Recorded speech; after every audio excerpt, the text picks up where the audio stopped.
Bonjour et bienvenue sur cette vidéo qui va te permettre de réussir ton entretien d'embauche. Je m'appelle Julien Servat, je travaille au service Relations Entreprises chez Diderot Éducation et avec tous les conseils que je vais te donner, tu vas pouvoir réussir ton entretien d'embauche. Parce que oui, un entretien d'embauche se prépare et même si on est en BTS Tourisme, on ne vient pas comme un touriste. Alors, le premier conseil que je te donne pour réussir ton entretien d'embauche, c'est de faire des recherches approfondies sur l'entreprise et sur le poste. Il me paraît important que tu saches qui est l'entreprise, comment elle fonctionne, avec qui elle travaille, quels sont ses objectifs, quelles sont ses missions. Donc, il faut te renseigner. Pour ça, le meilleur moyen, c'est de passer un peu de temps sur son site internet. Il est aussi important, du coup, que tu analyses et que tu détailles l'offre qui t'est proposée.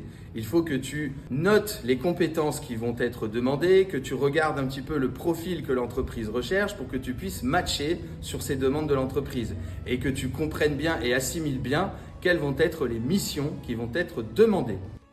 Le deuxième conseil que je te donne, c'est de préparer une présentation claire et de soigner ton attitude. Ça, on va en parler parce que c'est hyper important. Alors, comment bien se présenter ?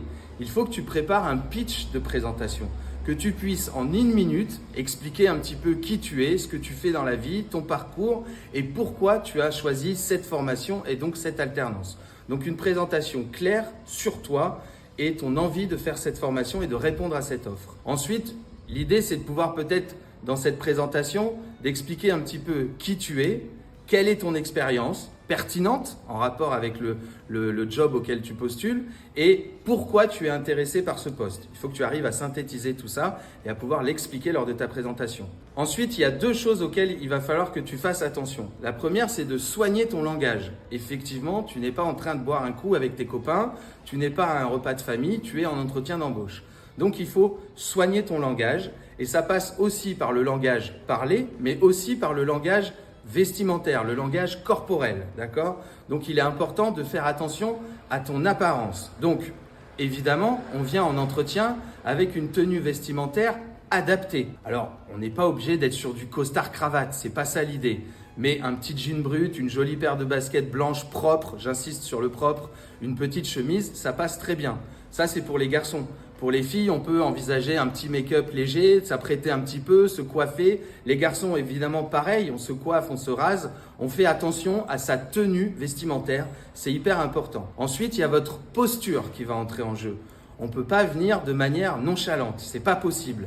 Il faut avoir une posture dynamique, être à l'écoute et montrer que vous êtes actif. Dernière chose importante, le contact visuel. Il est important de regarder votre interlocuteur dans les yeux quand vous répondez. C'est important, ça montre que vous êtes là et que vous êtes présent. Et dernier petit conseil, je vous conseille de sourire un maximum. Évidemment, on n'est pas là pour se marrer non plus, mais avoir un petit sourire sur son visage, c'est déjà beaucoup plus engageant et hyper important pour le ressenti qu'aura l'interlocuteur sur vous.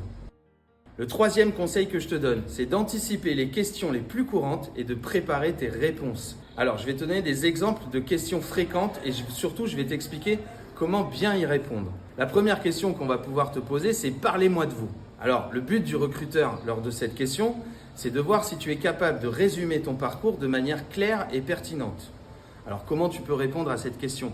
Eh bien, il faut que tu donnes un aperçu structuré de ton parcours et que tu insistes sur les expériences et les compétences pertinentes pour le poste. Évite de réciter ton CV en détail ou de parler de ta vie personnelle. Ça n'a pas lieu d'être dans cette question. Autre question qu'on peut te poser. Pourquoi ce poste et cette entreprise ? Pourquoi vous avez candidaté à ce poste et pourquoi vous avez choisi cette entreprise ? Alors, le but du recruteur, là, c'est de vérifier ta motivation et si tu as fait des recherches. C'est là où ce que je t'ai dit avant, d'aller passer un peu de temps sur le site internet, peut être intéressant. Comment répondre à cette question sur pourquoi ce poste et cette entreprise ? Eh bien, mets en avant ce qui t'attire dans l'entreprise, les valeurs, les projets, la culture d'entreprise. Mets en avant tout ça et explique en quoi le poste correspond à tes compétences et à tes objectifs professionnels. Autre question qu'un recruteur peut te poser. Quelles sont vos qualités et vos défauts ? Alors cette question, c'est sûr que tu vas l'avoir. Et là, c'est l'opportunité pour toi de te vendre, d'arriver à montrer au recruteur que c'est toi la bonne personne. Donc le but du recruteur, c'est d'évaluer un petit peu ta capacité à te connaître et à t'améliorer.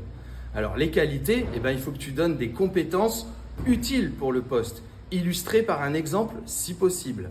Et en termes de défauts, parce que quelqu'un qui n'a pas de défauts ou qui n'est pas capable de parler de ses défauts, c'est moins bien. Tu dois être capable de donner des défauts, mais sans pour autant que ce soit des défauts qui te dévalorisent.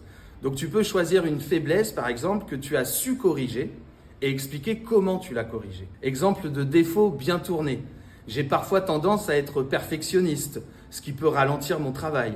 Cependant, j'ai appris à mieux gérer mon temps et à prioriser les tâches importantes. Et là, tu es hyper pertinent dans ta réponse. Autre question qu'on va pouvoir te poser. Où vous voyez-vous dans 5 ans? Alors là, le but du recruteur, c'est de vérifier ton ambition si elle est alignée avec l'entreprise. Parce que un recruteur qui va te prendre en alternance, il va miser sur toi. Il va payer ta formation, il va te rémunérer et tu vas être formé à ses process en interne. Du coup, je suppose, et c'est logique vu la méthode d'apprentissage, que l'idée pour lui, c'est de te garder après.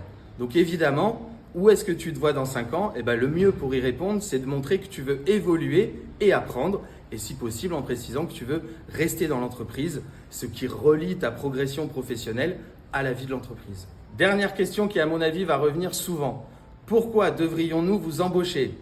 Là, il faut répondre et te vendre. Là, c'est le recruteur qui teste ta capacité à te vendre. Donc, comment répondre à ça? Tu mets en avant ce qui te différencie des autres candidats. Tu insistes sur tes compétences et sur ce que tu vas pouvoir apporter à l'entreprise. C'est bien de te vendre toi, mais c'est aussi bien de pouvoir montrer au recruteur que parce qu'il fait le choix de te recruter, tu vas pouvoir apporter tes compétences à l'entreprise. Donc, n'oublie pas ça. Alors, 4e conseil que je peux te donner sur comment réussir ton entretien d'embauche. Avec tout ce que je t'ai dit précédemment, normalement, tu commences déjà à être plutôt bien préparé. Il est important que tu prépares des questions à poser au recruteur. Pourquoi? Ça va montrer ta motivation, ça va montrer l'intérêt que tu as pour le poste. Donc, un bon candidat pose des questions pertinentes. Comme je t'ai dit, ça va montrer ton intérêt et te permettre d'évaluer si l'entreprise te convient.